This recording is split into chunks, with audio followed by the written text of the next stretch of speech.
जीवन आध्यात्मिक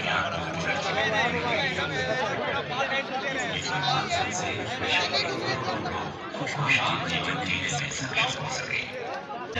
नमः शिवाय नमः शिवाय नमः शिवाय नमः शिवाय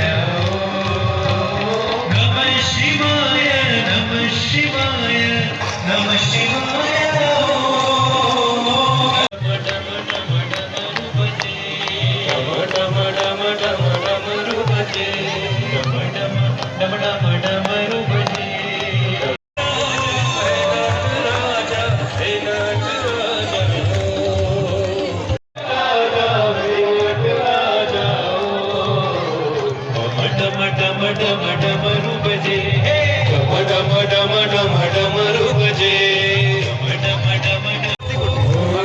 तो आप देख रहे थे कि श्री श्री रविशंकर आए हुए हैं हमारे भागलपुर शहर में, और देखिए कितना बढ़िया शंकर शिव हर हर शिव शंकर शिव शंभो शंकर शिव हर हर शिव। पीछे पीछे बीमारी आ जाती है शिकायत के पीछे।